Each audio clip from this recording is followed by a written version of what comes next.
Welcome back to another video. I hope you're all keeping safe and well. Happy New Year to everybody watching. A 96th-minute winner from Davinson Sanchez has given Tottenham Hotspur the 3 points today. Spurs are now 2 points away from the top four, 2 games in hand. Antonio Conte is still unbeaten in the Premier League as Spurs boss.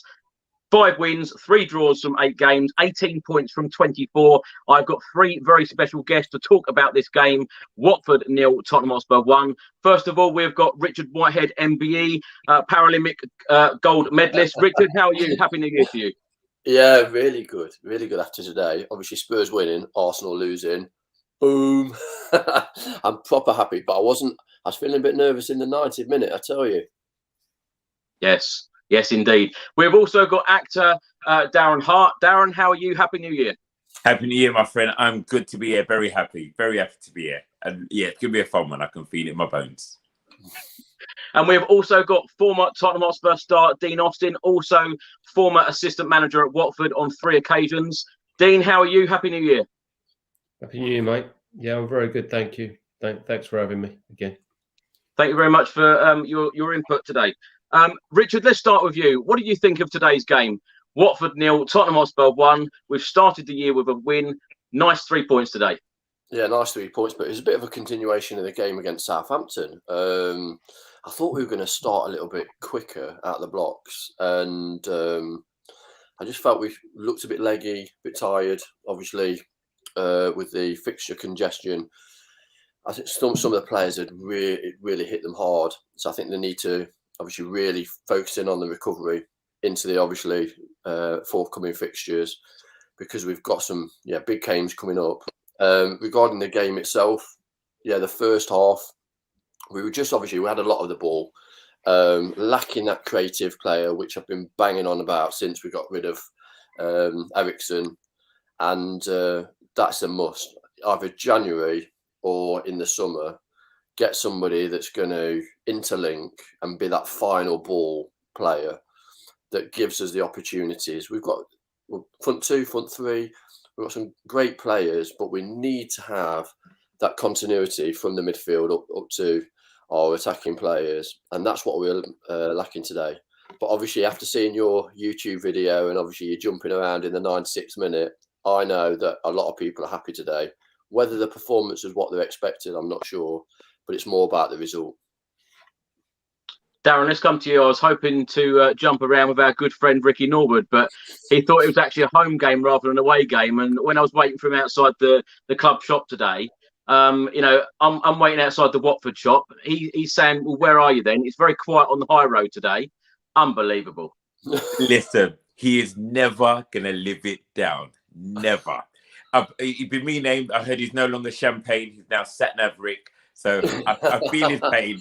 However, I know he's distraught about it because he wanted to be there with you. And he even had a little something for you, which makes it even worse. So he had to take that all the way home as well. Livid. If we had lost today, he would have been absolutely finished. I don't know if we'd ever see him again. But I'm glad the win saved him. Is it the fact that you actors are so used to getting picked up that you don't know where you're going? Listen, it's because he lived the Champagne lifestyle. That's what it is. Because he's Champagne, he expected a limo to get him there. And of course, he didn't check his diary because someone checks it for him. Shocking work, Mr. Norwood. Shocking work. Chris, you should ban him for a game. Ban him for a game. Darren, what did you make of today's game? You pleased? I'm pleased for a number of different reasons. I'm pleased with the win because it was a game that was tricky. And we could all see that we were stuck. We couldn't work out how to break them down. Watford came with a game plan and we nicked one. And that's what I'm happy about. We nicked it. I'm happy that Sanchez got the goal as well. I think his improvement in performances, he deserved that today. And I think it will do a lot for him because I don't know how many centre-halves we're going to be able to bring in. And also, I think for the travelling fans, to leave the stadium like you did today, unlucky Rick, but to leave the stadium and to be feeling that win when it was a game that normally Spurs would come away with and we wouldn't get the win. And I didn't say anything. Enjoy the game, mate. How did you make your way here, Rick? Did you find the right link? You were right getting there. Oh, it's only right to bring on Ricky Norwood. Ricky, how are you? Did you eventually see today's game? I got to see the second half, Chris. that was about it. Unless you saw a goal. Listen, I'll tell you, do you know what? There were so many red flags, and I'm like, I just kept explaining them to myself. I'm like, oh, maybe it's New Year's Day. I'm like, how comes the trains are going every half an hour? Normally on match days, it's every 5-10 minutes. Oh, maybe it's New Year's Day. I'm getting on the train. I don't see no Spurs fans. I don't see no Watford fans. I'm like, all right, maybe I'm early. Maybe I'm really early. I get to the ground. The ground's advertising Morecambe and something else on the big screens. I'm like, what's going on here? I ain't seeing no away fans. I ain't seeing no home fans. I'm like, boy, I don't know what's going. I really don't. All right, cool. You know what? I'll hit the Spurs shop. That's what I'll do. I'll hit the Spurs shop. I'll give it 5-10 minutes. I'll see you in a minute, Chris. I'm like, all right, then cool. And I'm still not clocking. There's no home fans in the shop. I'm still not clocking it, bruv. I'm still like, it must be New Year's Day. I don't know what's going on. I checked the fixture on my phone 4 times, read it was Watford versus Tottenham, and still didn't twig. Like, my heart just took me to Tottenham, bruv. And then what killed me was that I was in the shop speaking to you, being like, all right, and bruv, yeah, what, you're outside the shop, yeah? All right, then cool. Yeah, I'll come meet you now. Get stopped by Tottenham staff, who were lovely, had a lovely little giggle with them, stepping out. I'm like, where's Chris? Chris, where are you? He's like, yeah, Vicarage Road shop, blah, blah, blah. I'm like, what? Where? What? It was only at that point. That I then realized. That's classic. I don't know what to say, Rick. I don't know. Rick, just before you leave us, what did you make of today's game? From what I saw of it, Chris, I thought we done all right. I thought we had a couple of shots. I felt that we were battling for them points today. Dyer maybe should have had the penalty there. I saw that on the replay, and yeah, I'm really happy for the 3 points today, man. I really am. I mean, you could see the fight within the whole squad, and they were determined. However much injury time we had, let's go get these 3 points today. And like, we've missed that. We've missed seeing that amongst the boys. So it's really nice to see it, especially at this stage in the season in a new year. Well, Ricky, it's lovely to see you. You know, to get out. Happy New Year, boys. Yeah, I'm going to enjoy watching the show now, but I thought, I'd just come on and explain the situation. Not that it's going to change anything. Go on, Happy New Year, Rick. Right. Cheers. Happy New Year, gents. You take care. Have a great show. Dean, let's come to you. I don't know how you're going to follow Ricky Norwood. What did you make of today's game, Dean? Well, I thought that, to be honest with you, I thought for long periods that Spurs were pretty dominant. I think that, the games when we play against, without being disrespectful, teams that are at the lower part of the league, it's always a little bit complicated because they're going to sit in, they're going to be really deep. Probably as a counter-attacking team, we're a pretty devastating. We've got a pretty devastating forward line. So teams are not going to allow you. They're going to want to stop you from counter-attacking. And then from our point of view, it then creates another problem on how we have to go about breaking these teams down. Listen, we deserve to win the game. There isn't any doubt on that. And we weren't without opportunities, but you got to take your opportunities in these games. If you score a game and if you score when you're on top, like for example, if we score in the first half, it's a different game. They have to change something. They've got to come out after you, and then they start leaving some spaces and some gaps start to appear, and then you can probably end up picking them off and winning 2 or 3. But when you don't score early against these teams that set up in this way, it can become complicated, and it's not easy. It's not easy. It's not easy at all. Rich, let's come to you. Now, the starting lineup that Antonio Conte named an hour before kickoff. For me, it's probably Tottenham's strongest starting 11. Hugo Lloris in goal, the back three of Sanchez, Dyer, Davis, wing backs Emerson Royale and Sergio Reguilon. In midfield, Pierre-Emile Højbjerg, Oliver Skip. Forward three of Lucas Moura, Heung-min Son, Harry Kane. Strongest possible 11 for you? Well, I think it's the lineup that he obviously trusts, and he's talked a lot about trust. Conte in the past has had a way of setting up his teams. He wants players to do certain jobs on and off the ball, and he can rely on those players. Interestingly, the players that didn't really work for Nuno or Jose are actually not working for him as well. So it looks like some of those players will be on the way out, whether that's January or the summer. I think it picks itself because of how Conte sets the team up. We still need to upgrade some of the players, clearly. And also, when you look on the bench, what kind of weapons or what kind of firepower have we actually got to come off the bench to have an impact? I think it's very limited at the moment. But Conte is definitely bringing the best out of the players that he's got. And obviously, being a professional athlete, I know that it's all about kind of getting the players, getting the people around you to really commit to the philosophy that you want to portray on the pitch or on the track or whatever.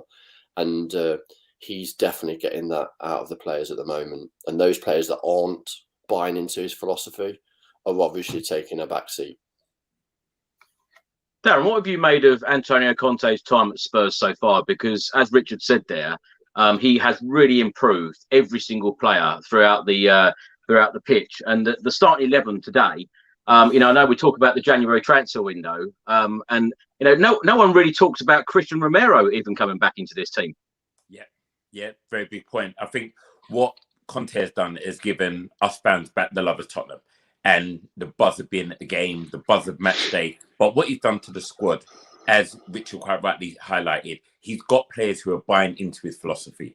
They're giving the performances on and off the training pitch. So when we go into match day, he trusts the 11 that are out there. And he's made it very clear to all of us, the ones that he doesn't trust. And as fans, we're backing him. And we can all see it. We can see where the problems are. I think he's going to really lean on Levy right now to go, look, it's the 1st of the month. It's 1st of January. What you got for me? And let's see what happens there. Because I think what Conte has done is given us back our Spurs. And what he's showing us is there is a potential for us to really be up there and compete. He wants to be up there. Us fans want to be up there. If you're given the right tools on the pitch, we will be up there. And I think it's an exciting time to be a Spurs fan. It's a very exciting time under Conte. Definitely. Dean, let's come to you. Now, when I talk about that starting 11, when you look at Højbjerg and Skip in the centre of midfield, do you expect either one of those players to be a creative midfielder? Because we saw in the Southampton game just 4 days ago, Harry Winks was probably our most creative midfielder. He's often slated for a lot of sideward passing and not being creative. He came out of the side today. Højbjerg and Skip were in there. You as an ex-coach and an ex-player, do you see Højbjerg and Skip as creative players? No, but I think that, firstly, just regarding the manager is a world-class manager. Now, okay, people would say that Mourinho is a world-class manager. However, the style of Mourinho, I think these footballers evolved, and I think that the guy has a way about how he goes around things and he can win games of football. But I think in terms of modern day coaches, Conte is up there he's up there in the top 5. He's up there in the top 5 of the world. So, first and foremost, I don't want to be standing here as a coach, but not nowhere near the level of Antonio Conte and start criticising him for his selection.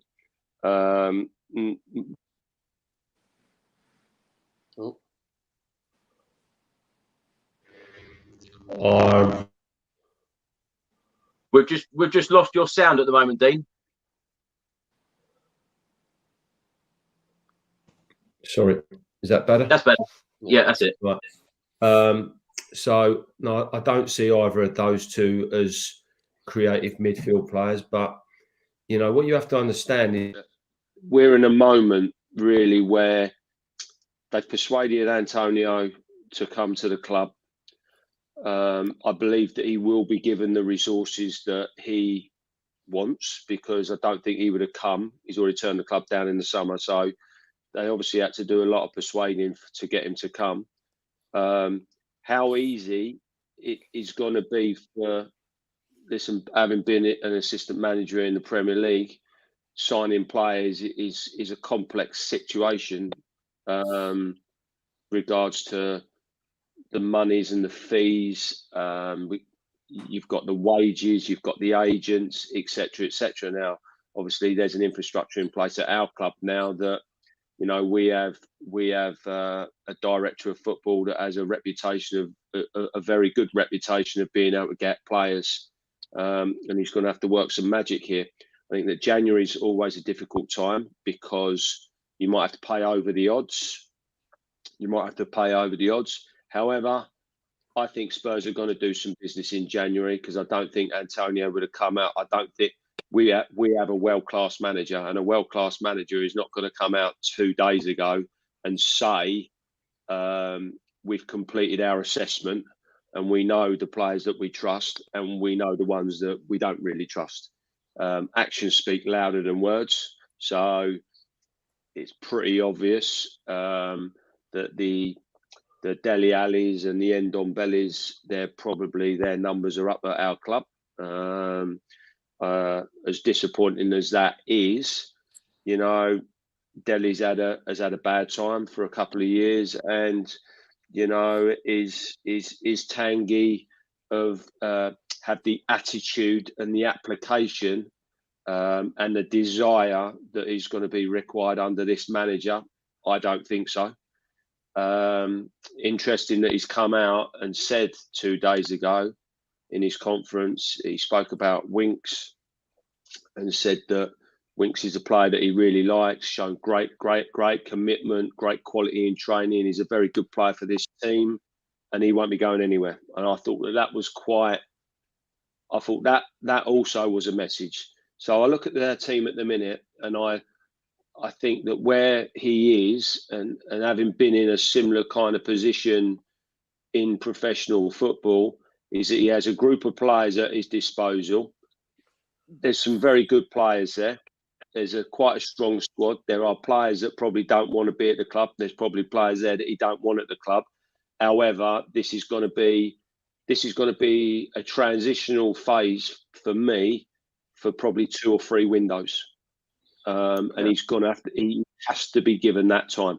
He has to be given that time because the passion and the desire of the man is a born winner, and you can tell that, and you can see the way he comes across and how passionate he is.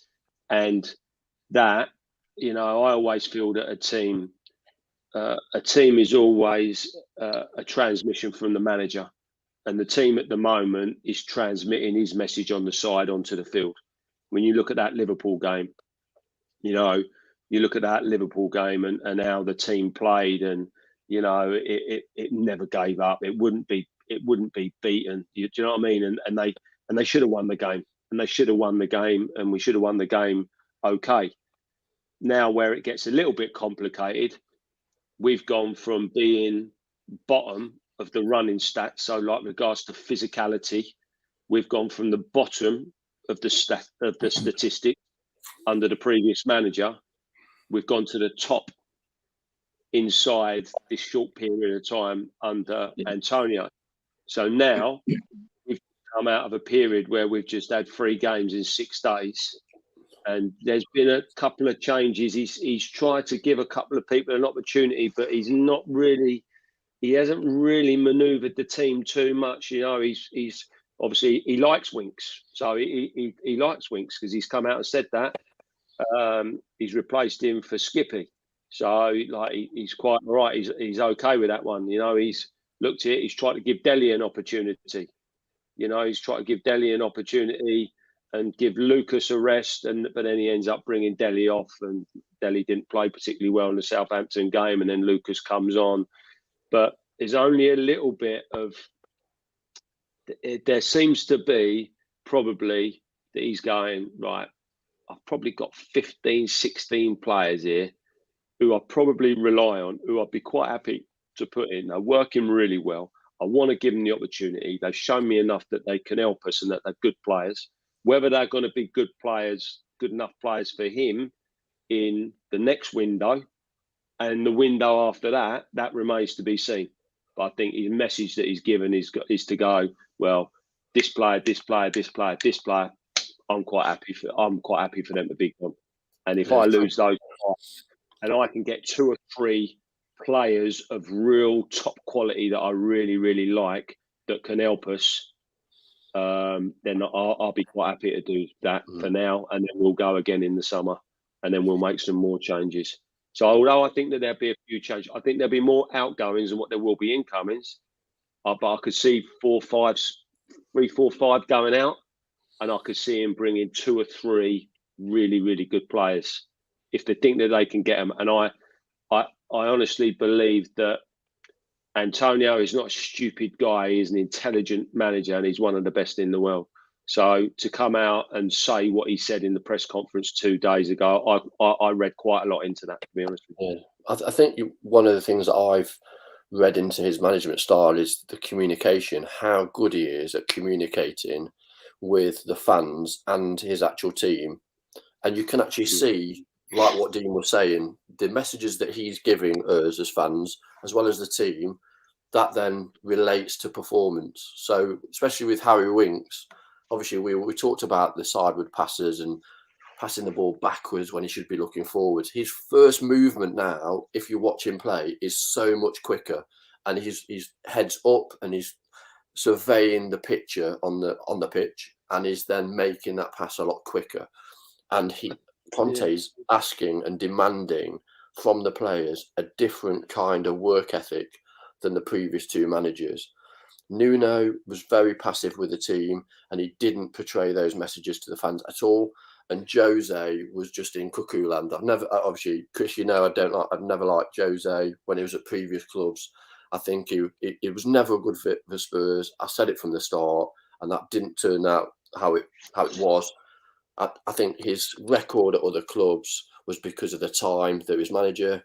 He came into Spurs at the wrong time. Antonio Conte and how he communicates to the players is pivotal to his performances from this day forwards. And I believe that we've got, like Dean said, a world-class manager with a backroom staff that will support him moving forwards, hopefully towards obviously a final when we beat Chelsea, and then we can actually win something.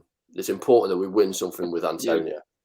I think that I look and if I try and measure the team, and obviously being a coach and something like stuff like that, and the tactics and how people go about it is fascinating for me. Although I'm an old boy now, I'm still fascinated by the game. I'm still a scholar of the game, constantly watching and looking for the small margins.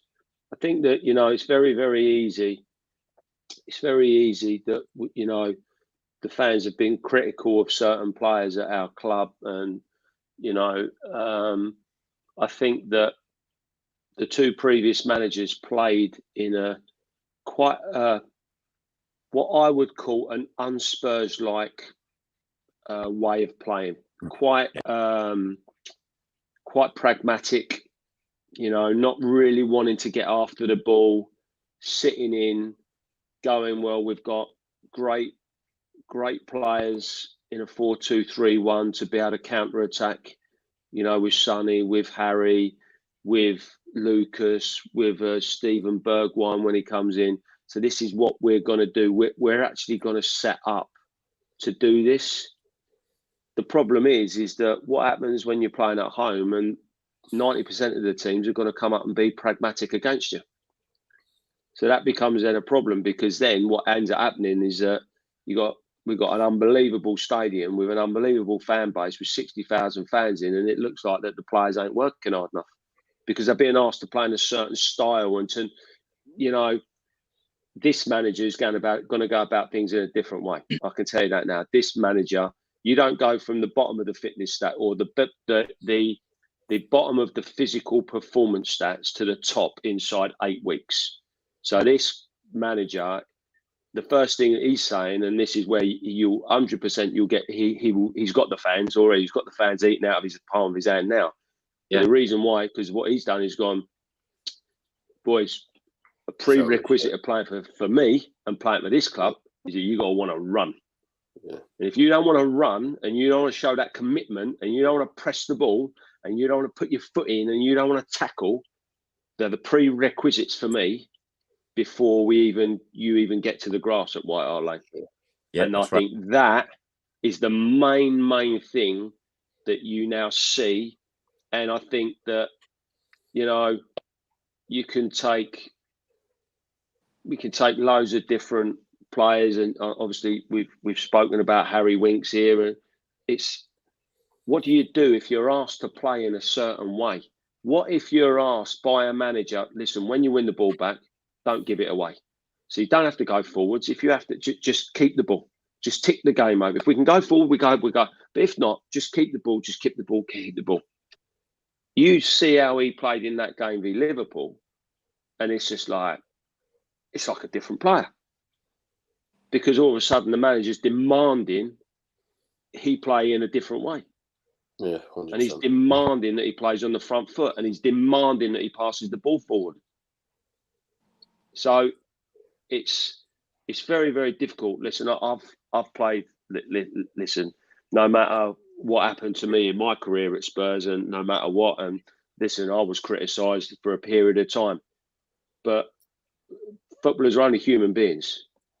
You know, if you're getting told that you're crap every week and you're getting hammered on social media every day, listen, flipping hell, if we was on social media in 1996 or whatever, flipping hell, I probably would have hung myself.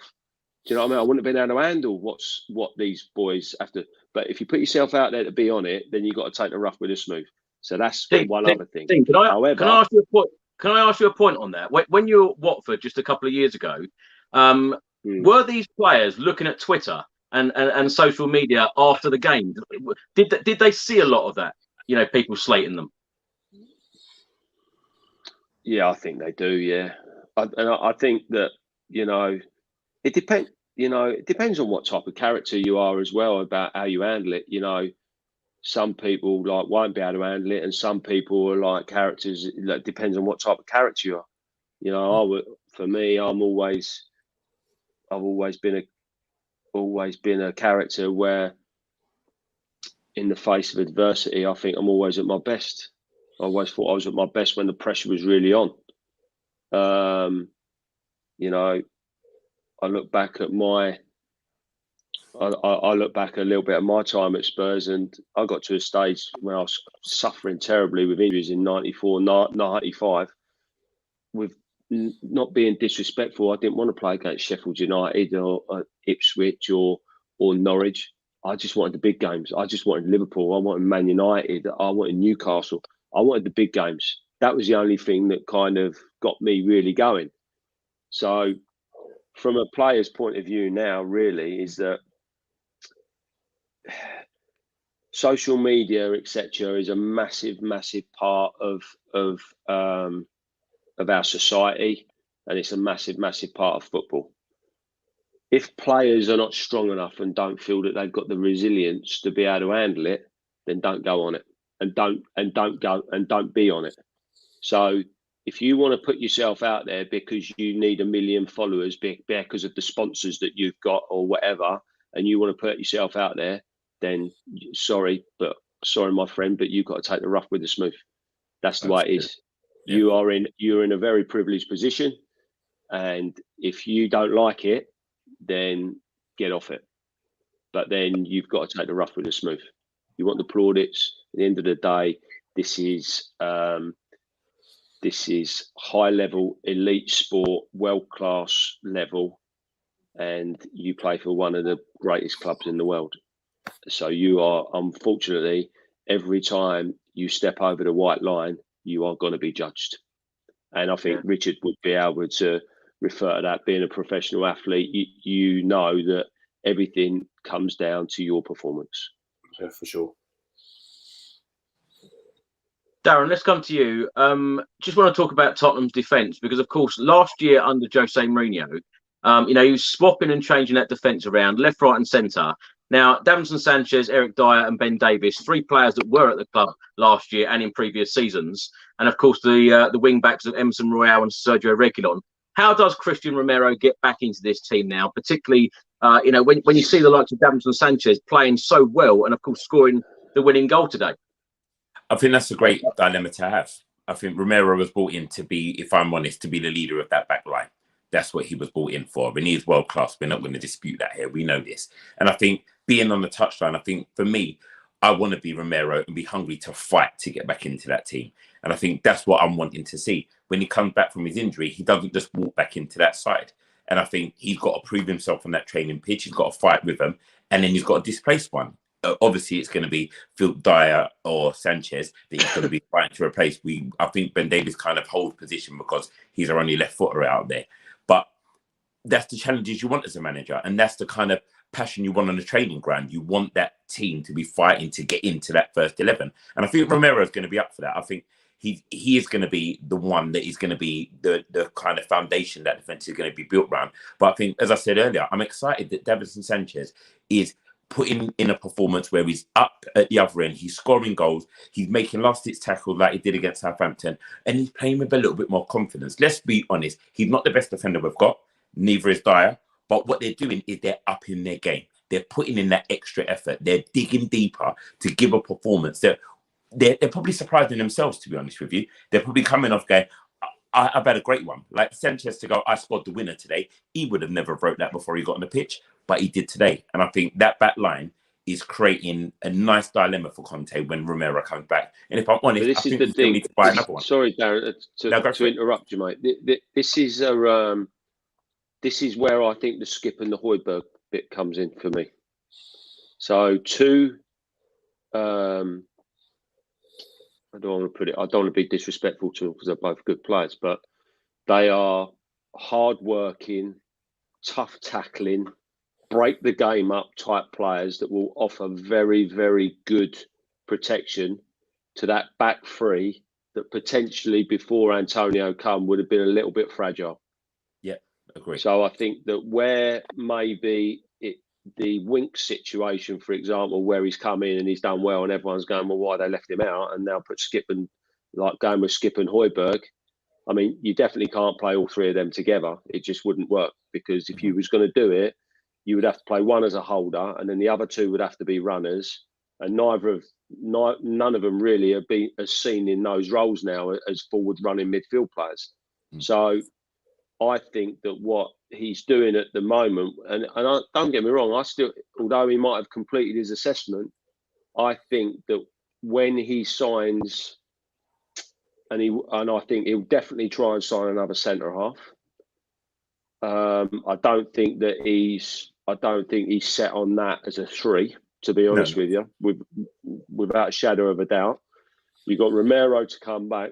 When he feels that he's got that trust of 3 really, really good, solid defenders and 2 really, really good defensive but offensive wing backs, then I think that you will then potentially see a more creative central midfield play. I think that's what they're hunting for in January. But I don't think he'll do it until he's got at least another centre half in, and at least, and I think another right back. To be fair, right back, yeah, definitely. I'm not. Listen, it's easy for me to sit here having been an ex-player of the club. I've not been. The inconsistency of Royale worries me a little bit, to be honest with you. I just think he's a bit inconsistent. I hope he'll get better. I think all the players will improve because of how the manager works. They will improve. And if they don't improve and do what he wants, they'll be gone. So I hope that he can improve. But I also look and think that there is an area that I believe that he might be looking to strengthen. Whether not this window, but definitely the next one. So I think it's all about at the moment is that he's got some players that he likes, but he's trying to find the best formula at the moment in a transitional period where you've also got to win. Mm-hmm. This guy's got to win. You can tell by him, he has to win. He's a winner. So he's just trying to find at the moment, he's trying to mould his team, trying to find that perfect balance between defence and attack, but being on the front foot, but making sure that he's got the right solidity, that they're not conceding too many goals. And I think that that's a little bit of I'm not going to say it's an issue. It's something that they want to rectify for sure. Absolutely, it's part of the process. Just on the Emerson point, I think that you're totally right that we need to get another right-sided wing back or right-sided defender. And I think once you bring that person in, I think that's going to push him on. Because what I've seen with Emerson so far, he has improved and his work rate's gone up. He's getting used to a new position as well with playing as a wing back. But with Reguilon on the other side, having Sessegnon there, it's giving him a push.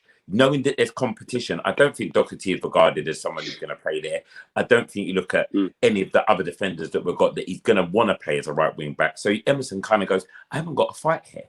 I'm trying my best, but I know I'm not getting dropped. So when he has an off game, he knows he's still going to get another because there's no real competition there. When he's got that competition, I honestly believe he's going to really kick on. I'm loving his link up with Mora. I'm loving his creative. Even today, we suddenly went very right heavy because he was beating his man. He was making progress. So we're putting it on him. We're going, you're the creative outlet. Do it. And I think he's going to come good. I really do.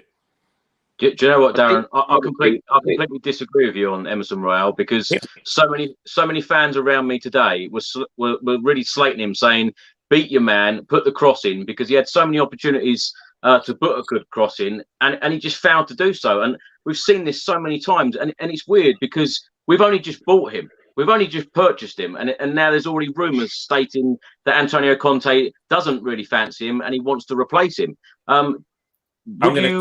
I'll go back on that, Chris. I totally hear the point. However, when you look at our front line, who's winning that first header? The way Harry Kane works, what Emerson is doing, which I'm seeing, if he beats that man, as our midfield, there's not many late runners into the box anymore. With Højbjerg and Skip, there's no one who's making those late runs. So in terms of target, what he's trying to do, I think, is whip that ball in early. That's why he's not ever beating this man, to try and get Mora and to get Lucas and to get Son on the run. So they're beating their man as they're trying to turn.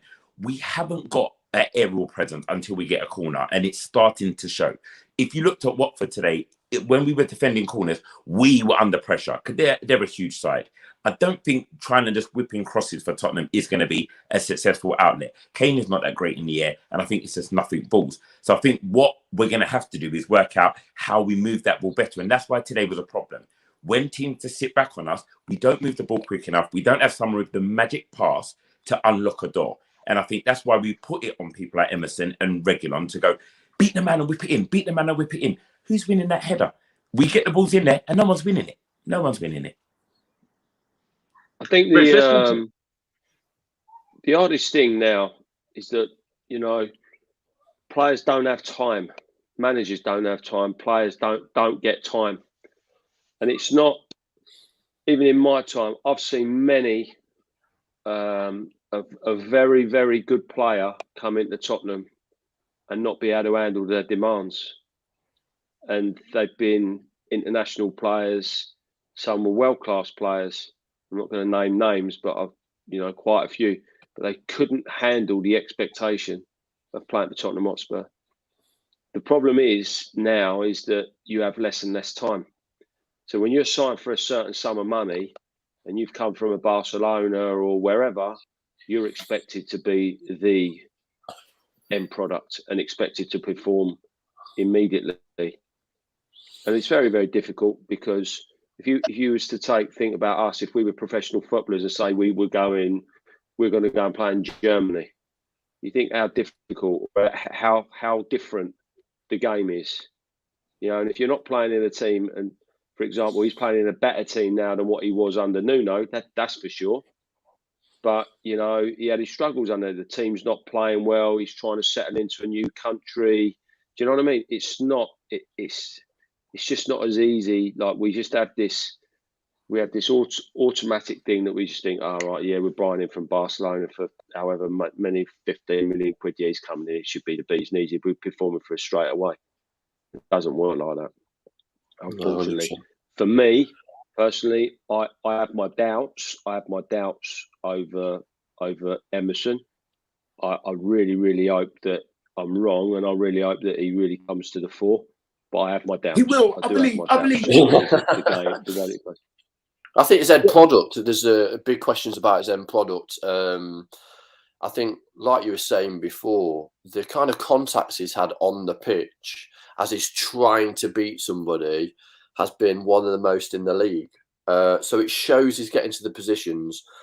But I think obviously Antonio feels it's somebody that he can work with and develop and make a better player. I do feel that he'll be a backup right wing back. I think we'll buy somebody else, like Dean said. I think we need to upgrade some of our players and not just think, oh, they're good enough. No, we want to be in that top four where we can be good enough with the structure, the infrastructure we've got, with the aspiration of the team.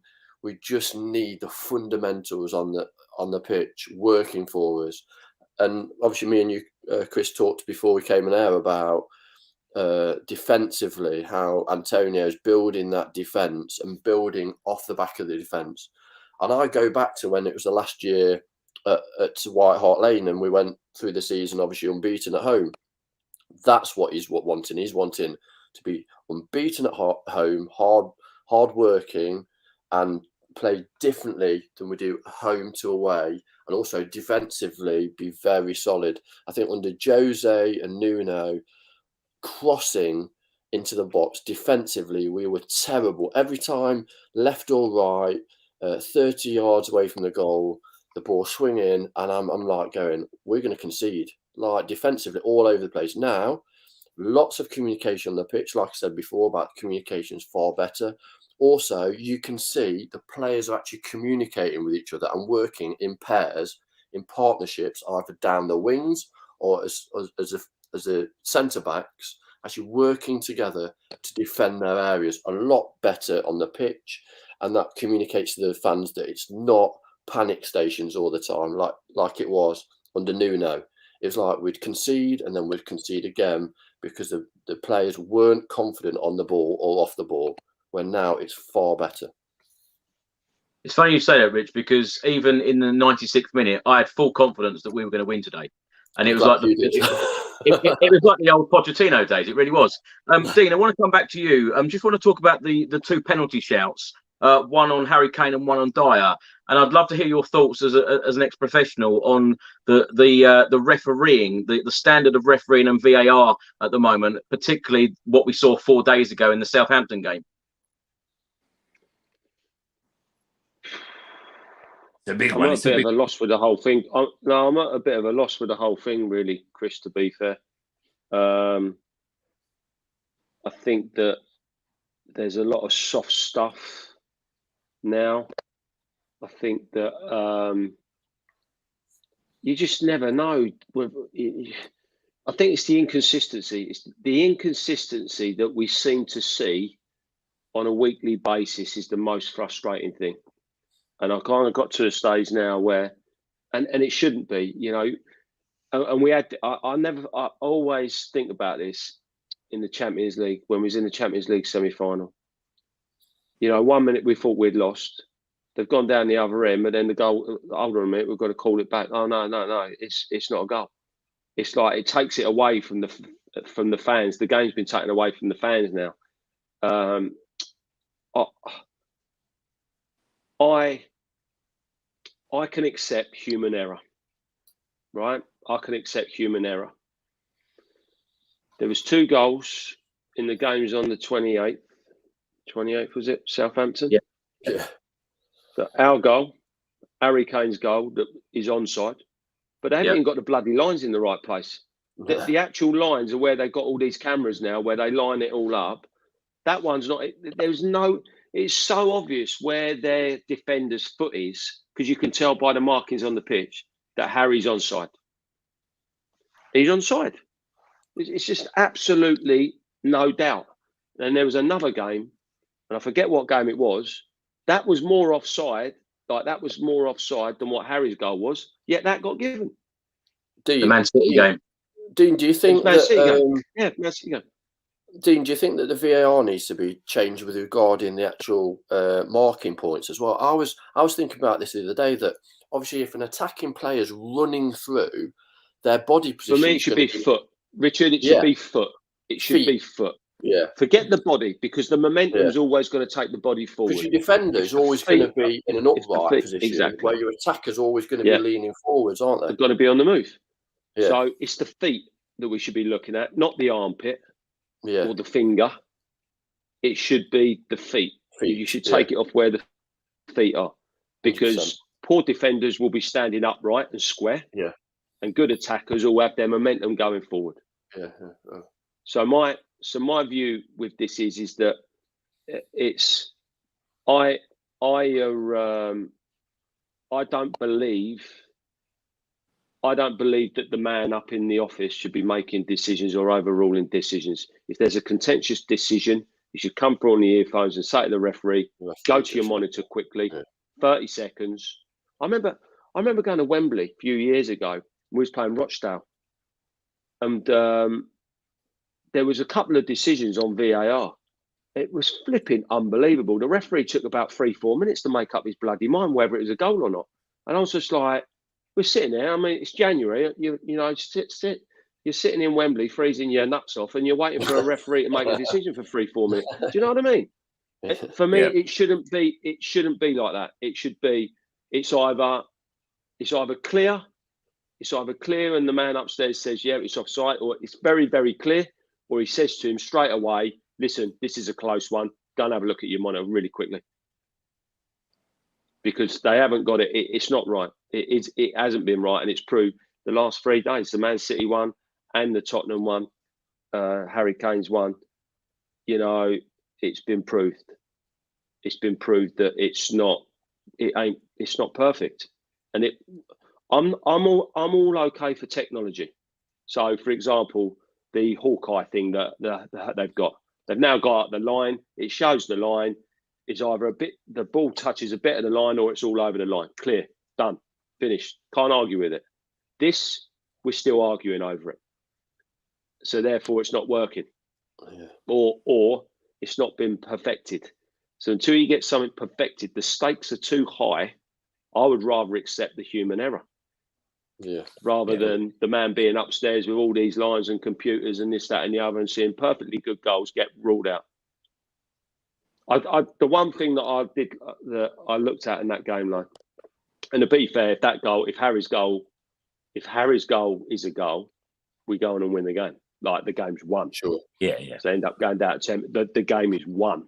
It's over. See you later. Spurs don't lose from that position. But what I loved Harry's reaction.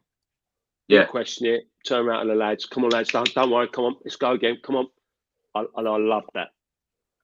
And I think that type of mentality is the change that we've seen in the last couple of months as well. Yeah, absolutely.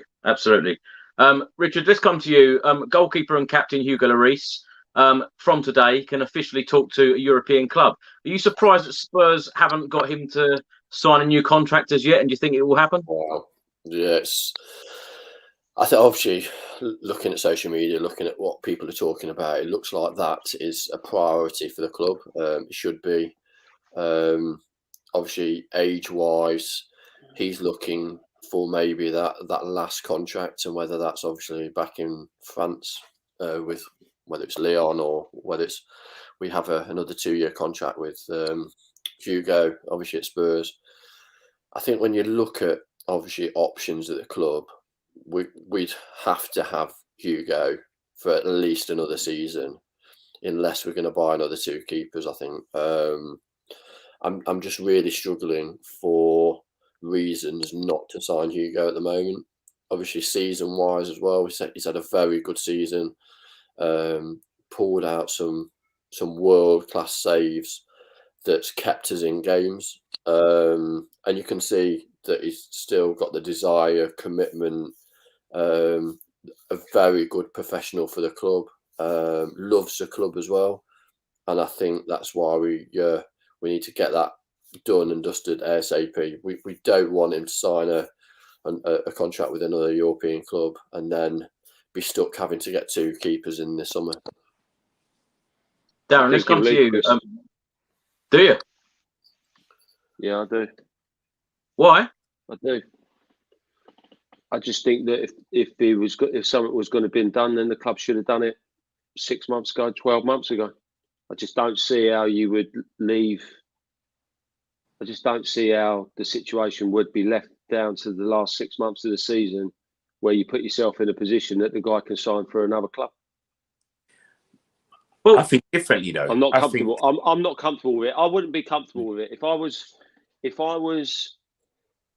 in a club and I felt that he was still vitally important to this club and was needed at this club for the next two years. Then why wouldn't you do it? Why wouldn't you do it now? But I think maybe we should look why at. Why wouldn't you do it now and then in 2 years' time? Sorry? I think if you look at 6 months ago, what Tottenham we had then, would you have wanted to sign on then? And I think Hugo may have been looking at that, as Richard said, he probably his last contract and he loves Tottenham. We know so that. Do you think that the club have gone to him then and offered him a contract already? And I think there has been talk. Let's see what happens. Yeah, I think he has stalled on it. I think he looked at the situation and gone, Nuno was there. It didn't look pretty. He didn't fancy it. No, yeah. And I think now Conte's come in. He's gone. I probably don't think I'd go along with that. And I'd Make me an probably, offer. I would go along with that. And I'd probably go along with it with the manager before that as well. Yeah. I think that if we think he's that good, and we do know he's that good, yeah, he's world class. And we still think he's got a lot, to offer. Then my view would be to give him a 2-year contract, and then after that 2-year contract, allow him to be a free agent for the service that he's given to the club. With the agent, somebody like Sam Johnson comes in as his deputant and takes over the reins. Yeah, Darren, I'll come back to you in a second. Dean, I just wanted to stay with you on the point of, when I heard Antonio Conte a couple of days ago in the press conference say we need to have a meeting with Fabio Prafgi, Daniel Levy and Steve Hitchin about signings. Now, when it's the 1st of January, as it is today, why have these meetings not been done beforehand, or have they already taken place? They would have been. They would have already taken place. Surely. They would have been constant. They would have been constant. They would have been constant, daily, 2 days, 3 days, weekly, whatever they are. Would have been. There would have been the way that this manager works, the data and the people that he's got working for him, and the statistics and the data that he'll be bringing forward to Fabio, Steve, and Daniel. Maybe not Daniel so much now, because I think Daniel stepped back a little bit now and is letting Fabio get on with it a little bit, So, but these meetings would have. Listen, there's no way that Antonio Conte, as a world-class manager, is that naive to come out and say the things that he said in that press conference without these meetings already have been gone ahead. Yeah, I think he was using him having. Yeah, he's just using it to give a few players a message that, you're on your way. And it's how he communicates, isn't it? It's how Antonio communicates with the players and the fans. He's already got players that he wants. He's already looked at the positions like his. I think that there'd already be players. I wouldn't be surprised if I don't see 2 players coming here in the next 10 days. Yeah. I wonder whether some of these deals might be already agreed. There might only be loan signings to start off with. But to be honest with you, I think that I look at it a minute and I do look, and it's not that I feel sorry. I don't feel sorry for players that are not involved. To be honest with you, I don't feel sorry for Tanguy.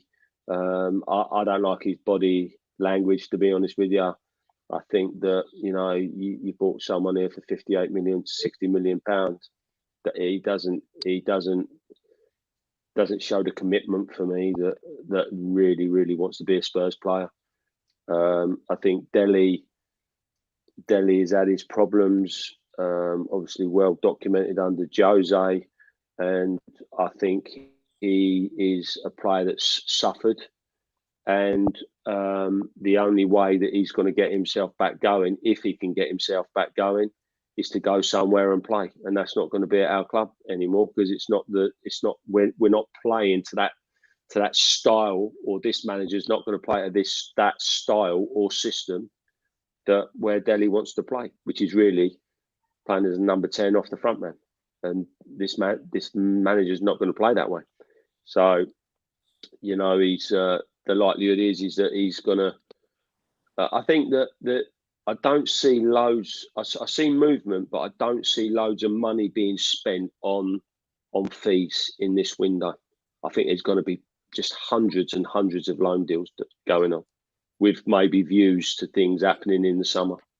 Because I think that there's also a situation at the moment that we've got this bloody variant with this COVID thing, and there's a lot of uncertainty again in terms of, you know, the financial implications of these big mega deals. It could be, you know, they could be catastrophic if we was to slip back into a situation where we've got, you know, not so much closed stadiums, but reduced capacities, and then obviously then you lose your revenue, etc., etc. So I think there's going to be a hell of a lot of loan deals, unless Spurs get 2 or 3 offers for players that are in the club that are not required anymore, and then there becomes a lump of money available, and they go, right, yeah, well, we can spend that on that player. Well, I'd like to go around the whole panel and ask you the same question. What would be the perfect window? Let's start with you, Dean. What would be the perfect window for Spurs? What would Antonio Conte really be trying to target in January? Get 4 or 5 players that he sees as dead wood to him now, gone out the door, so that they're not hanging around the building and potentially dragging people down. Who are they, Dean? Well, I don't want to be disrespectful, Chris, but, you know, we've spoke about a few of them today. Really, do you know what I mean? You know, you're talking, but I think it's what's best for them. It's what's best for the players as well as what, at the end of the day, we want what's best for the club, and Antonio wants what's best for him. He's only interested in winning.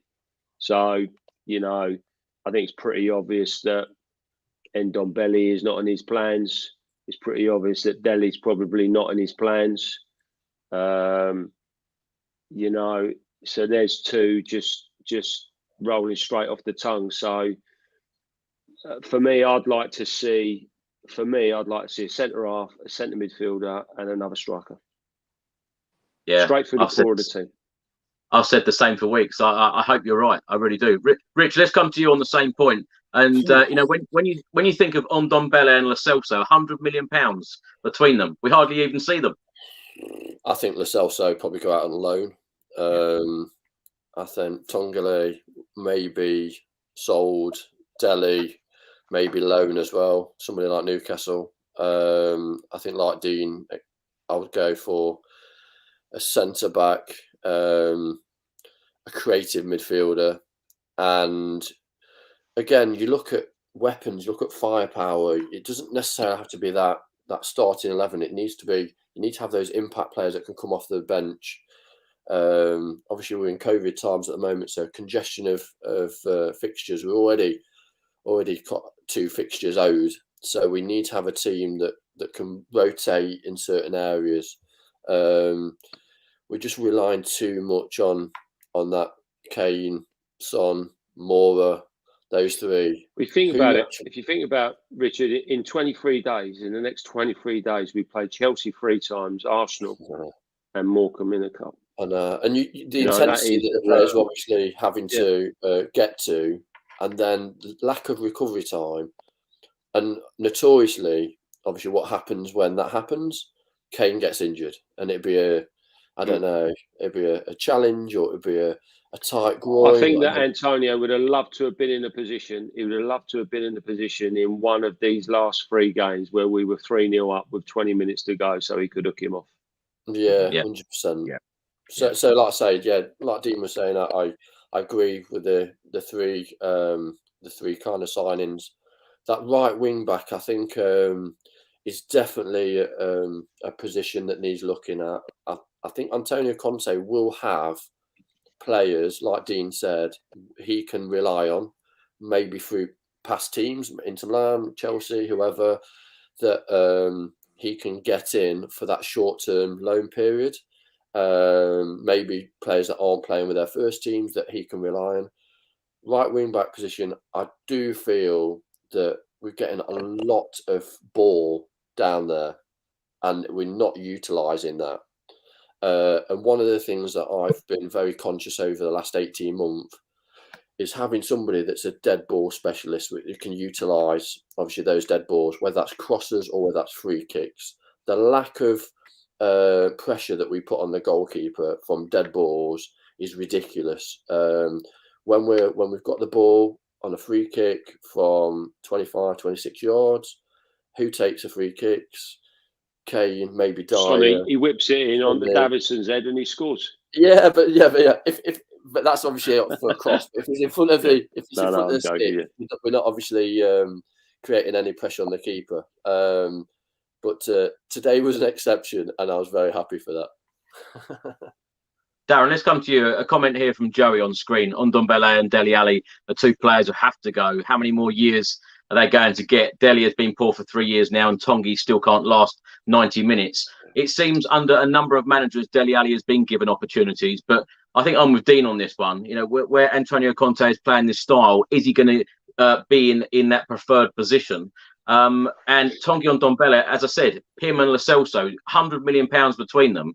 Do you think that these players are going to be given opportunities, or do you think Antonio Conte is going to have to be ruthless and say, look, enough is enough, and slowly replace them, as Chris, Dean said? Can I just say something? Like you just said then, that Antonio Conte, where he thinks, do I have to be ruthless? Don't worry about that, mate. This geezer, he's ruthless. I'm telling you that. He is ruthless. Until the next window, because as you said, it's not going to all happen in one window, is it? Mm-hmm. No, but I think that you have to look at Lo Celso. The guy just can't get a run of games going. He's had so many injuries. Yeah. He comes in and he plays a game, and then he might be on the bench, comes on, does really well, and we're all going, oh God, this guy's such a good player. Then he's out for 4 or 5 weeks. Then he comes back again, and you're starting again, and he's had a lot of period of times where he just has not played enough games. So, to be honest with you, when you are signing players and you're looking at players in the Premier League, etc., or professional players for that, and it's something that I've always looked at when I'm involved in teams that I've been involved in. You're looking for robust athletes that are ready to play football every 4 days. Yeah, and Lo Celso is not that player, and Tanguy and Ndombele is not that player. Can't repeat the intensity. They can't, like Tanguy can't repeat. He couldn't play. He couldn't play v Liverpool in the game like that game was, and then be able to repeat that 4 or 5 days after. He does not have the physical capabilities to be able to do that. And Lo Celso is a similar one that if you think that if you're playing 3 or 4 games in a row, you're waiting for him to give when he's going to get injured. Mm-hmm. And I'm not saying that that's his fault, by the way, but he's had a lot of injuries. And I think now the Tottenham that we have now, and the manager we have, when we talk about being ruthless, now is the time to do that. And I think the key person in this is going to be Paratici, is what our director of football can do. Because like you said, Ndombele, Lo Celso, these are expensive players. These have huge price tag and huge wages. And in getting them out in January, that's going to be difficult. However, I just draw back to when we got Gil in and the deal that was struck there. Lamela was also a player that was a bit of an issue. Like, how do we get Lamela out the door? And he managed to navigate the deal to do it as a pair. And I think we're going to see creative transfers. If we're going to get these players out, Paratici's going to have to earn that wage that he's on, and he's going to have to be inventive. He's going to have to try and look at players he can marry together, what other clubs are looking for, what we can present to them in the deal that we can make, because everyone sees the places we need to strengthen. Centre half, centre midfield, we need a striker. We also, I feel, need another right wing back, because Doherty's got to go. And I think what Conte allows us to do now as fans is to go, what we're saying is right. Dele, you've been great, but not anymore. You've got to go. And be happy with that. We don't have to feel that sentimental value of, oh, it's sad and I'm upset that Dele's not getting a game.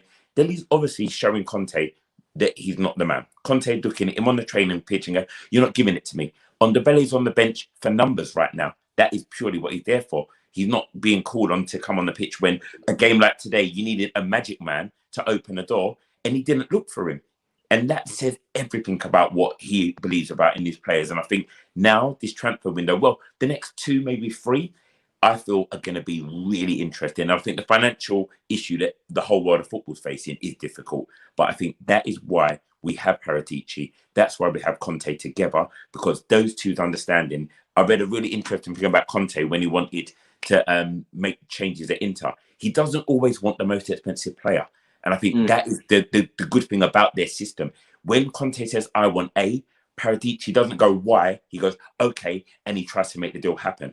And I think as long as Levy is back in that union and no one is getting sentimental about Dele's been here a long time, we like him, or Ndombele could maybe come good one day, or let's say also, he's such a great player when he played for Argentina. Maybe one day he'll come good for Spurs. No. If Conte says no, we have to go with it and get him out. And I think that they will. And I think they will do that. I think, you know, go back to, if we go back to this manager and the demands that he puts on the players, and it's really, it's a breath of fresh air, really, as in regards to the, you know, it's not, it's an uncomfortable environment. You know, that players are going to be put under pressure. They're going to be made to work hard. The all or nothing series. You remember when Jose Mourinho spoke about Dele Alli and he was in the thing and he told him what a crap trainer he was. See, you don't work. It's a joke for you. There's no way that this guy is going to suffer that. If he's seen 2 or 3 weeks of that, he probably would have made his mind up inside 2 weeks. Yeah.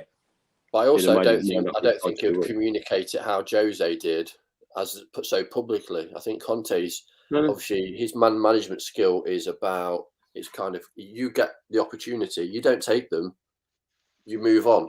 I'm not going to publicly humiliate you, but I'm going to give you the opportunity. I think that the best managers, to be honest with you, say very little to players. To be honest with you, they have communication with them on the training field as in regards to what they want them to do, but they won't go out of their way to speak to too many players. To be fair, the best managers keep players on their toes all the time by not saying too much. So players, they're always thinking, well, you know, am I in the plans? Am I out the plans? Yeah. It kind of, but that's when you find out about players. That's when you find out who are the ones that have got the real edge, who are the ones that really, like, you can count on. That really surprised me, actually, Dean. That you know, such small amount of communication between managers and players. And as you said, like the Amazon documentary, we saw that conversation between Danny Rose and Jose Mourinho. I wanted to ask you, during your playing days, when a January transfer window or a transfer window in the summer was coming up, did any of you players actually discuss it? Were you worried about your positions of other players coming in?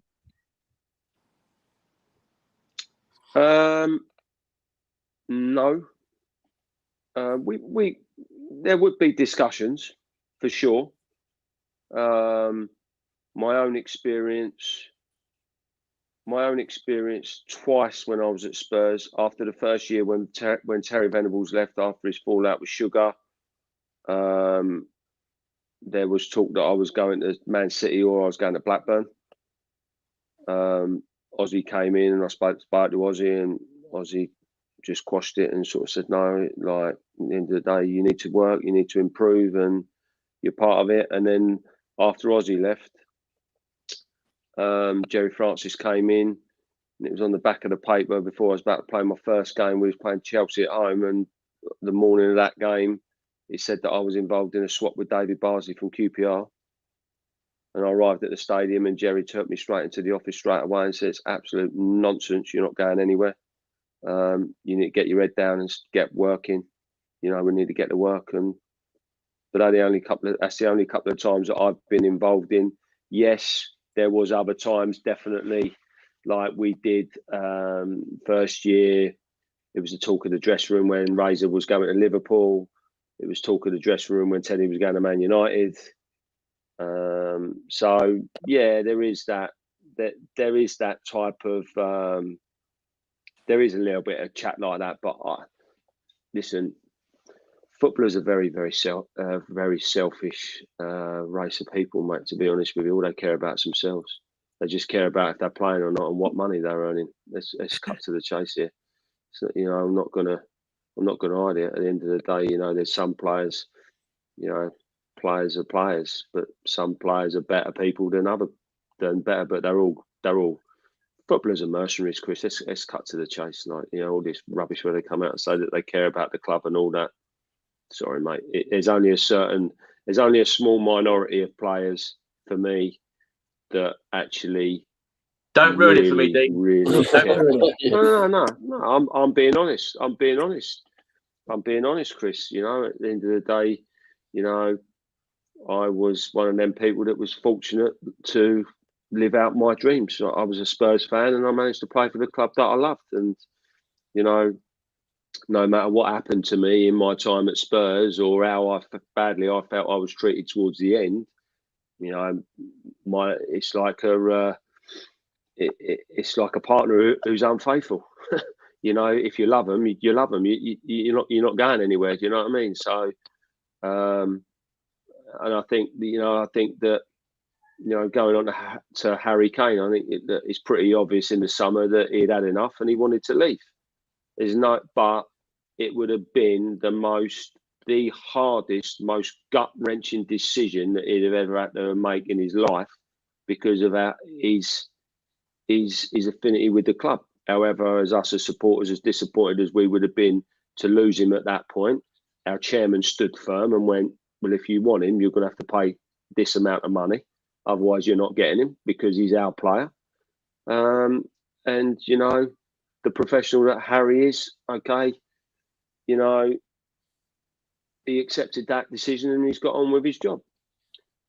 Everyone criticised Harry early on in part of the season, but at the end of the day, if you've got the lowest stats in the league for creating chances, how can you expect one of the best strikers in the world to score goals?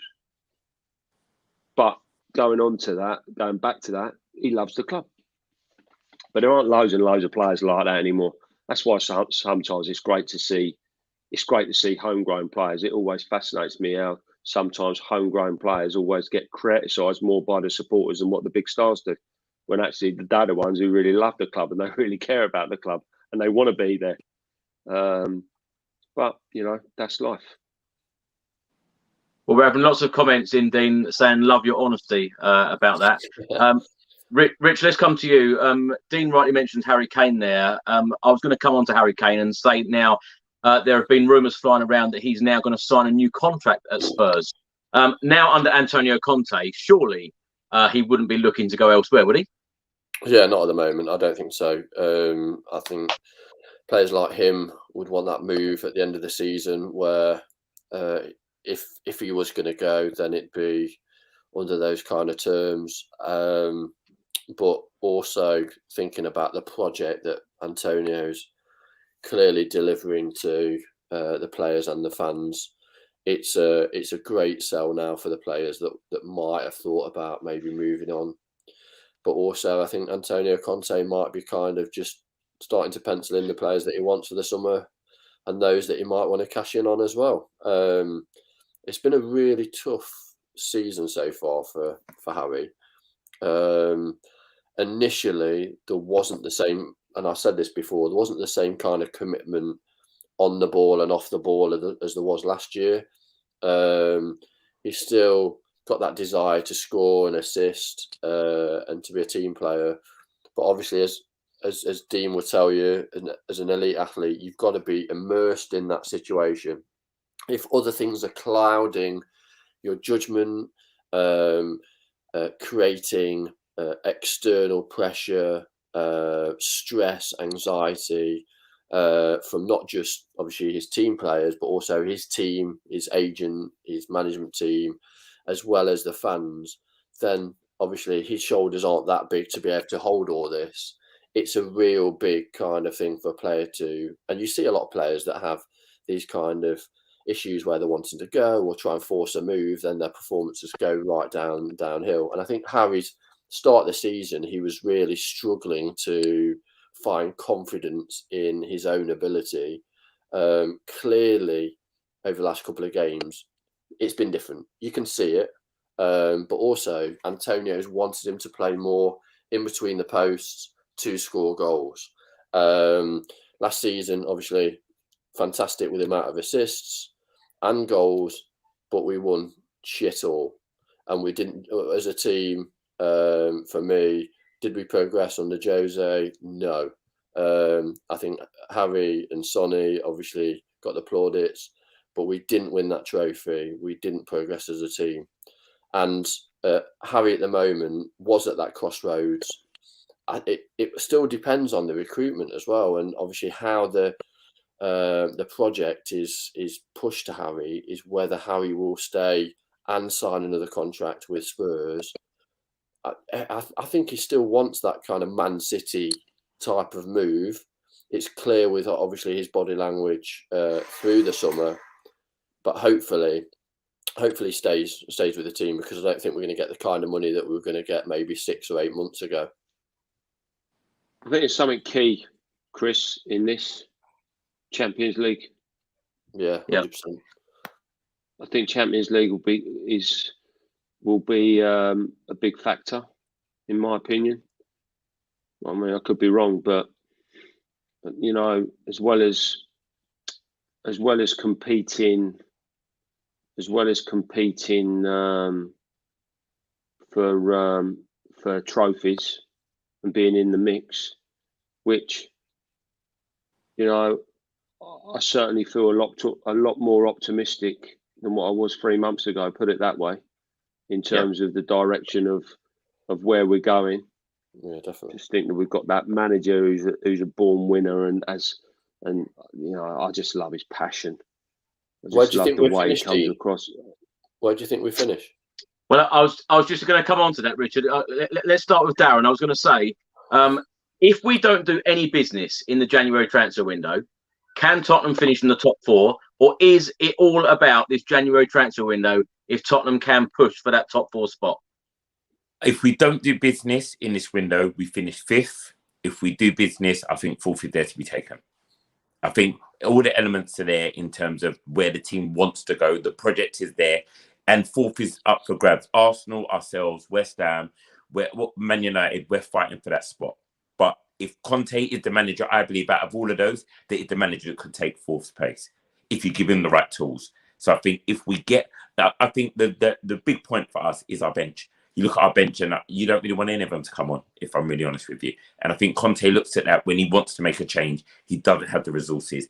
Given the resources, then he can mix up that 11. And we've got a fixture list that is heavy.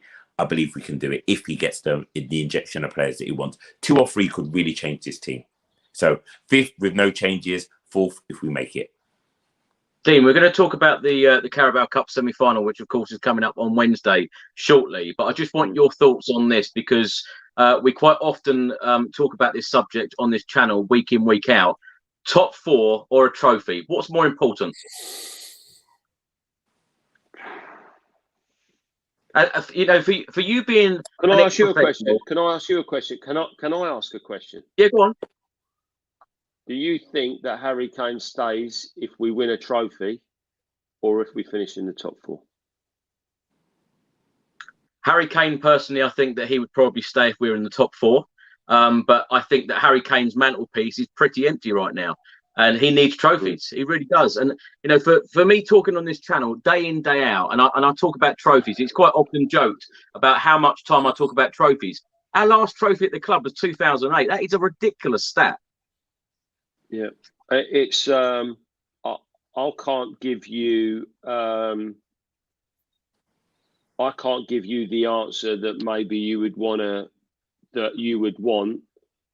as someone who is a Spurs man nut through and through. I would want a trophy because I would want my name up in lights when I finish playing. Yeah. But the average day, the players of today want to be in the Champions League. I think it's all about momentum as well, isn't it? It's all about momentum. I would want to be lifted. I would want to be at Wembley as it is, picking that trophy up. So Dean, you're genuinely saying that in the Tottenham Hotspur changing room, you think a number of players would sit around saying, "I'd rather finish in a Champions League spot than parade down Tottenham High Road with a trophy." 100%. 100%. I've told you, mate, footballers are selfish. They think about themselves. They want to be playing at the world-class level. So if they're going to be playing in the Champions League every 2 weeks between August and December, they would take that over a trophy. I think end of the season, if we won something, they would be happy that with is that. my opinion. That is my opinion of the modern day play. Me personally, Richard, I want my name up in lights. Richard, how do you feel about Dean's comments? You know, you're a Paralympic, gold medalist. How do you feel about that? Yeah, I'd be a bit pissed if my teammates were wanting the top four instead of a trophy or a medal. I think winning's infectious. Also, like I talked about momentum. Also, the philosophy around you want winners in your changing room, and that's something that I think Antonio will change. That he's going to get winners. He's not just going to get players that can develop in the team. He wants winners. Characters. Yes. Characters. Yeah. Individuals that are going to offer leaders, not just the things on the pitch in regarding their position, but other things that's going to add value. As a professional athlete, you want not only people that are the best in their position, you also want them to bring something extra that then elevates you onto a different level. And that's what he's going to look for. And then that's why I would 100% go, you need to have trophies, because trophies brings confidence. Like Dean says, you want characters, you want people that are resilient, you want athletes that have that desire to be better. And that is winning things. So I'm going to put another thing then, Chris. I don't want to put it in a box and go top four or trophy. I want both. I was just going to say exactly the same thing. I was going to say exactly the same thing. We've now got to go after both. So let's talk about the Carabao Cup semi-final. Darren, let's start with you. How confident are you over 2 legs that Antonio Conte and Spurs can get past Chelsea to either face Liverpool or Arsenal in the final? I'm very confident. I'm very confident. And I wouldn't normally say that. I think Chelsea right now are going for a bit of a mare as well. Lukaku's statements recently have just absolutely created chaos in that squad right now. I don't know what logic that had. But I think where we're at right now is we're moving forward. And those games now are games that I look at and go, let's go for it. Let's have it. Let's believe in ourselves. We have a game plan. We know what we're trying to do. And it's over 2 legs. And the thing is, Conte believes he can do it. And I think that's the attitude that we have in our change room now. Our manager is going, we can do this. So I am very, very confident. I believe we can win that cup. Chris, I think you're getting your cup, mate. I think you're getting your cup. If not, I'll buy you one, Chris. Dean, let's come to you. Please don't ruin this for me. Please tell me that the players, these games against Chelsea and Arsenal, it really means something to them, yeah? Listen, Chris, this manager is demanding it of these players. So let's get that straight. If he don't think that they want it enough, they won't be playing. That's how good this manager is. And he will drag every last ounce of energy out of this team. And there will be no games that he will want to win more than these 3 games that are coming up. Forget just these 2 semi-finals. I'll put the league game on that as well, because of the way that he left Chelsea, etc. I think that on one hand, for me, 70% of me, 75% of me says this is a good moment to be playing Chelsea at the minute. I think that Lukaku's comments are very, very unhelpful to that club at the moment.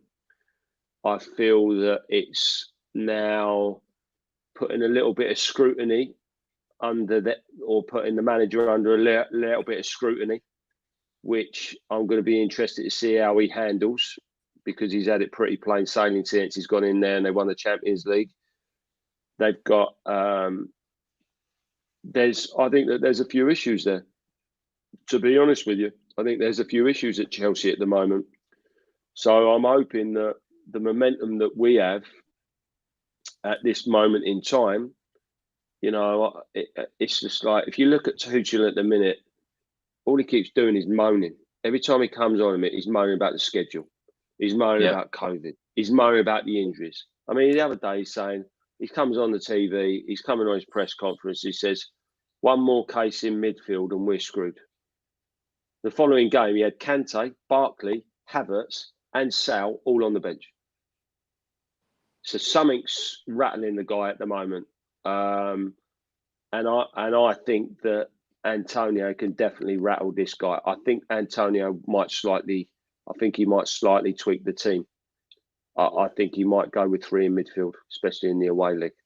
I think he might try and stiffen that up a little bit with an extra midfield player, and sort of go like have two, like the two worries, if we want to call them in that way. Højbjerg, Skip playing a little bit further on, and perhaps trying to get a little bit higher up and try and really stifle Chelsea and really go after them. But I'm very optimistic. I feel very optimistic. I think that they are games that 3 months ago I would not have been looking forward to. However, they are 3 games now I'm really looking forward to. And I'm looking forward to coming to the home game in the semi-final as well. Dean, when you were a player at Spurs and you saw the fixtures come out against Arsenal and Chelsea, and I know we were playing Chelsea 3 times this month, and of course a North London derby, did the players get excited about these fixtures as much as the fans do? For us, in my era, very much so. The Arsenal games were the games. Yeah. The Arsenal games. The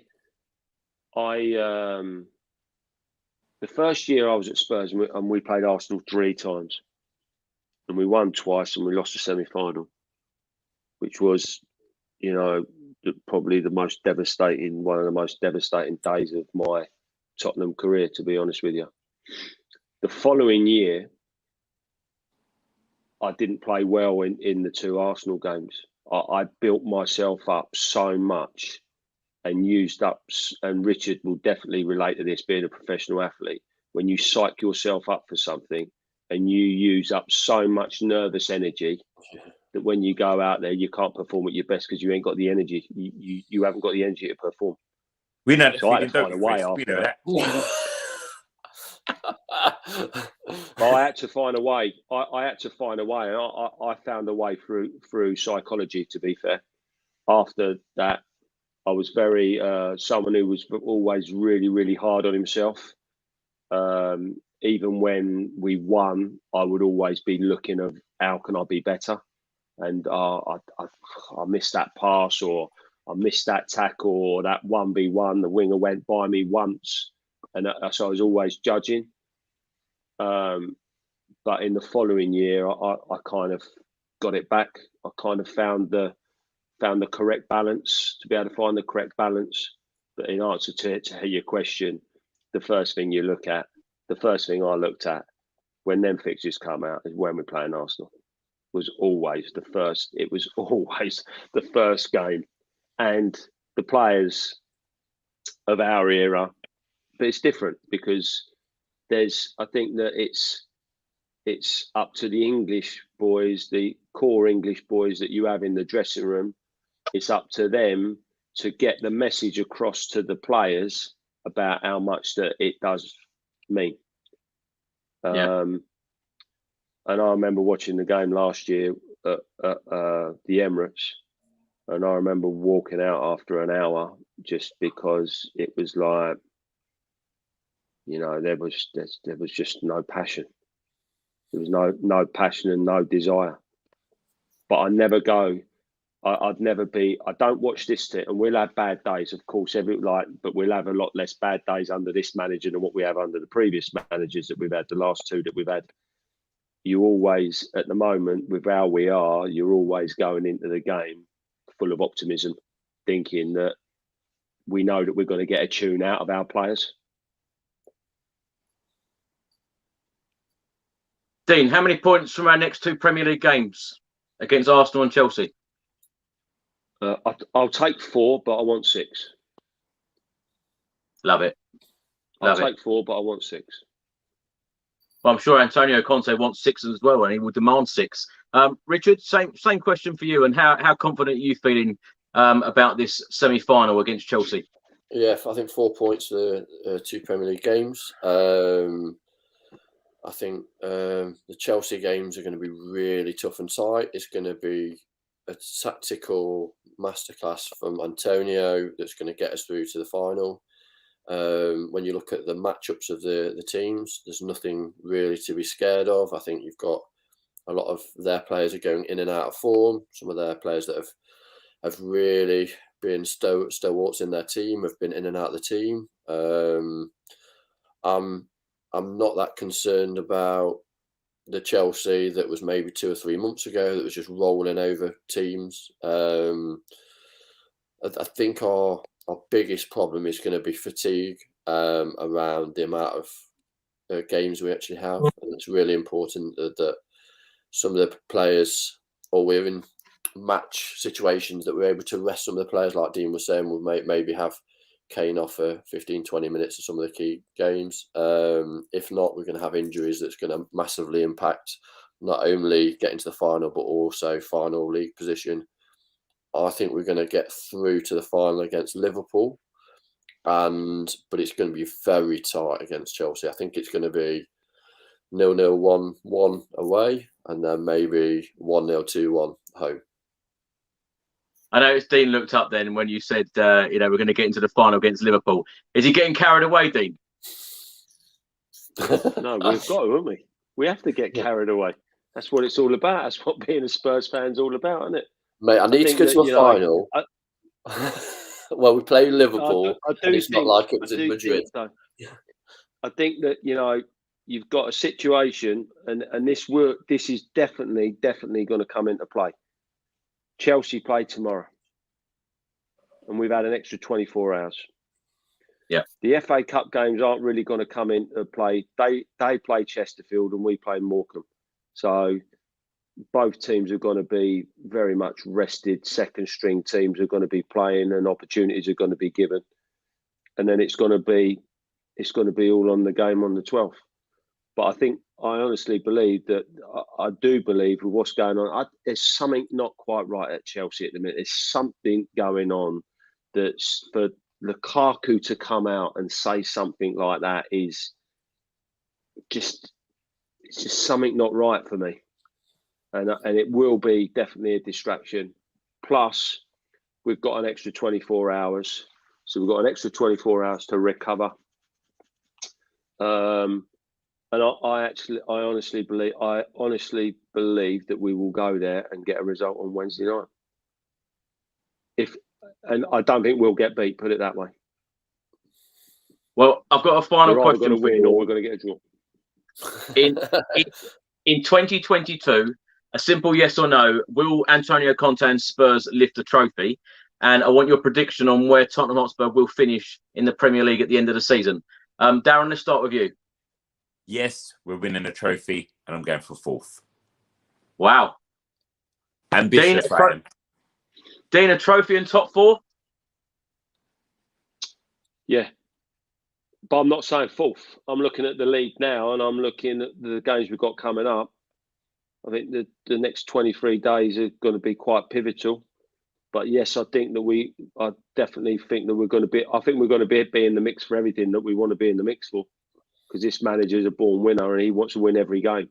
So, you've only got to get a decent run in the going in the cup. I think the semi-final, I think that's wide open for us. It's there, and yeah, we can definitely get in the top 4. And I'm not necessarily going to go that it's 4th. Top 4, commit to it. Love it, Dean. Love it.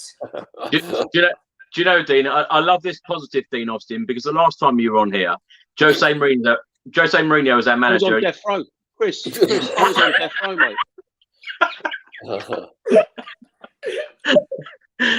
We've certainly had all my shoelaces out of me. All my shoelaces were taken out. My razor blades were taken from my wash bag. Everything was gone. Well, Richard, Everything we've had was similar gone. conversations about Jose, haven't we? Yeah, we've had countless conversations about that for. Yeah, I'm just glad he's not in the club anymore. I'd got to the stage, Rich, where I actually stopped watching the games. If the boys shouted out to me and went, "We're winning 1-0," I go, right, I'm in.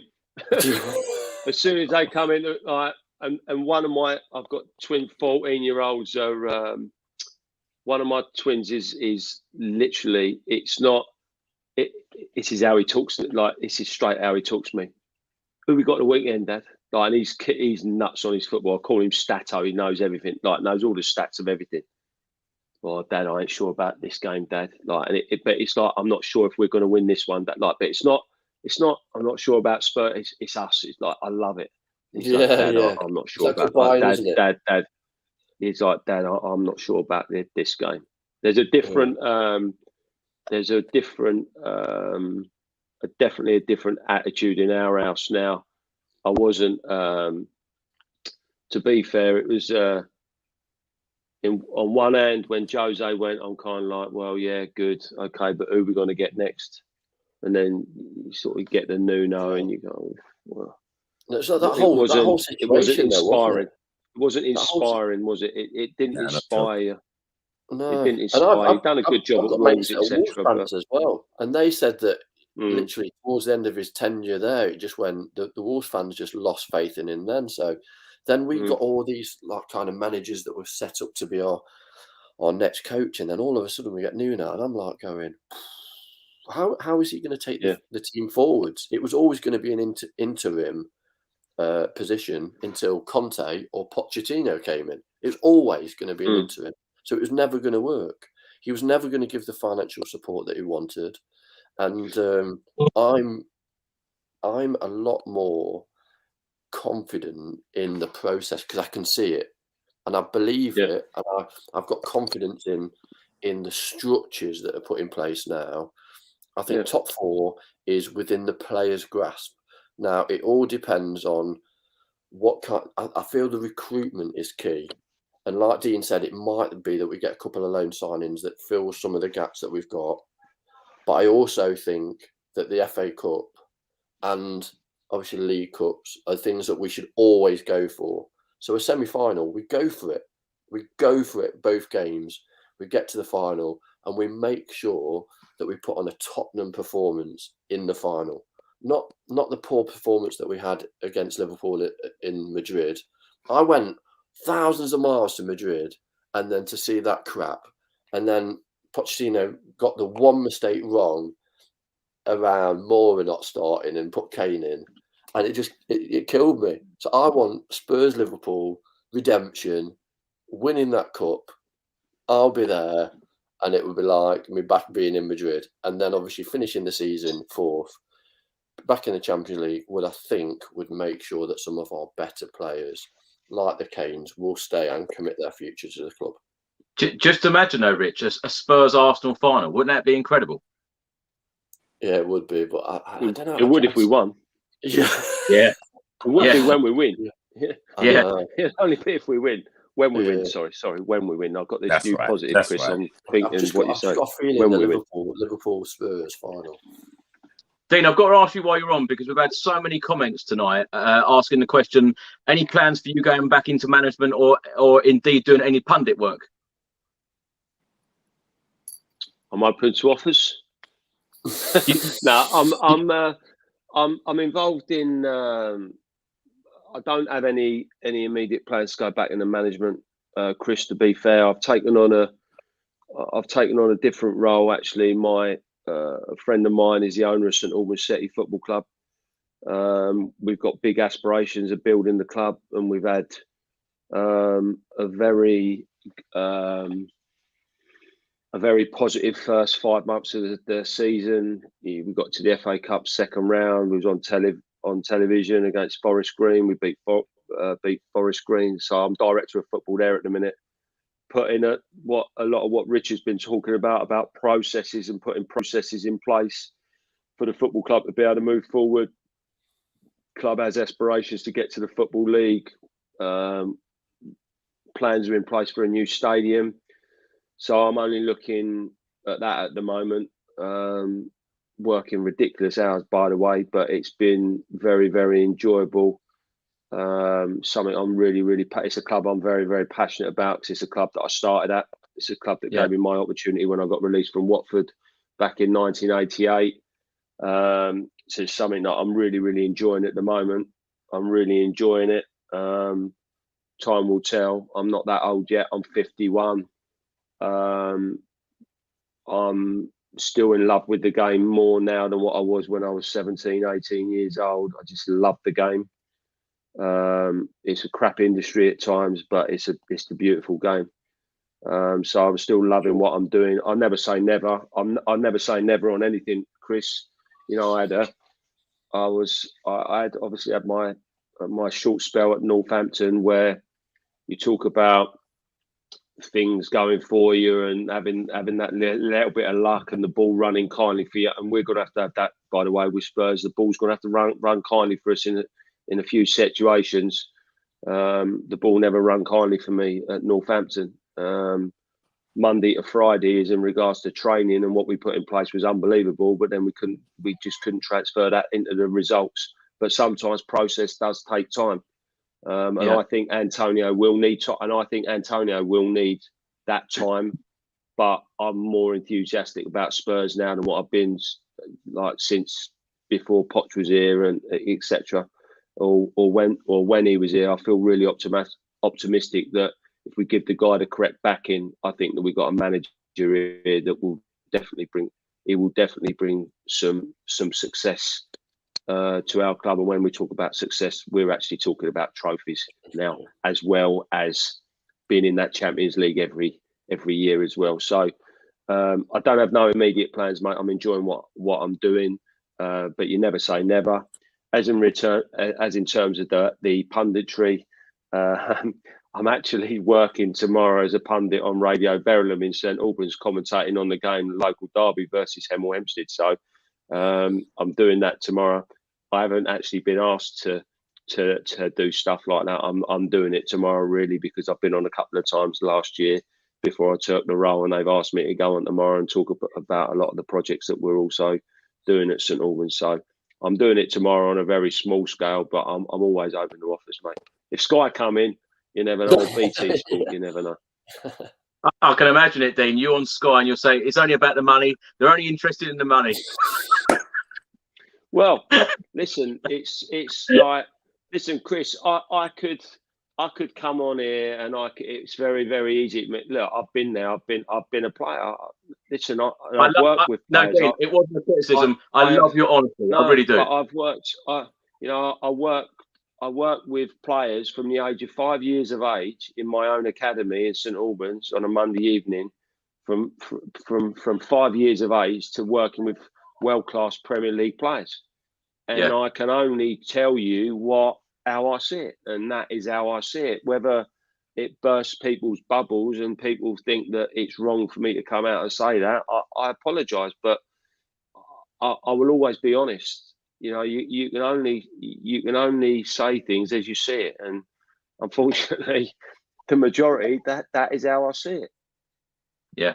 No, I completely agree. And, the amount of positive feedback we've had about you on the channel tonight, Dean, is absolutely superb.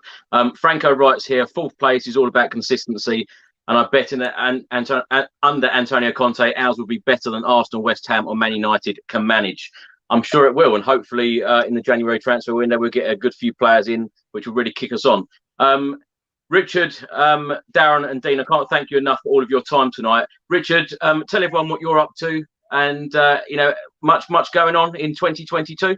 Yeah, so I'm working hard on my foundation. I've just started the Richard White Foundation, which supports people with disabilities all over the UK and all over the world, providing them with platforms to get involved in sport. As we know, within the minority of communities, there's a lot of people that need aspiration, inspiration, and the power of sport gives them that. So I've been working hard in trying to get this foundation up and running, and it's took me about 7 years actually to kind of get the people in the roles that I wanted to, and really encourage, embrace not just people with disabilities, but also their communities, because there's a lot of people in the BME communities and the minority groups that aren't accessing through sport through some of the barriers that are there. So working really hard on that, and then getting back into training myself and working with other athletes, mentoring them, as well as doing other stuff with my sponsors as well. So I'm just keeping really busy, and hopefully getting more time to get down to see the mighty Spurs and definitely get to that final. Well, Rich, thanks so much for coming on again. Yeah, you're a star, because you know that I always support you, especially after a win. It's so nice to see everyone smiling. It really is.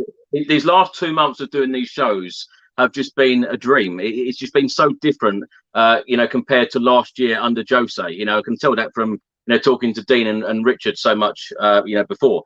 Darren, thanks so much for coming on, and you've just brought a new film out. Yes, yeah. So Pirates is still out there. I'm currently in Panto season over at Ilford at Kenneth Moore Theatre doing Cinderella. We're there till the 9th of Jan. So if you're looking for a bit more Panto in your life, come down and check us out. And then, some new movies and stuff coming out in the year. So I'll keep you posted. Every time you see me, I'll have something to share. But always a pleasure being there. And Dean Austin, you are an absolute legend. I want to be a right back just like you. That's all I can say. That's what you did for me. Steady on, mate. You might get hammered for that. I'll take it. Dean, it's an absolute pleasure again having you on, and your insight into the game, absolutely fantastic. So thanks so much for all of your time. No, I always enjoy coming on, Chris, and always humbled and honoured to be asked, mate. So I really appreciate it. Well, hopefully we can have you on again soon, because the amount of comments for you, Dean, a lot of love. A lot of people are saying, when is Dean coming back on the channel? So hopefully that will be very, very soon. Richard, Darren, Dean, thank you so much for your time. Thanks to all of the viewers tonight. There was nearly 1,000 people watching this live stream. So thank you so much for all of your support. Let's hope that it is a very happy new year for all of us Tottenham Hotspur fans, the club in general, and hopefully we can lift the trophy and finish in the top 4. Thank you very much, everyone. Happy New Year. Come on, you Spurs. How are you, Spurs?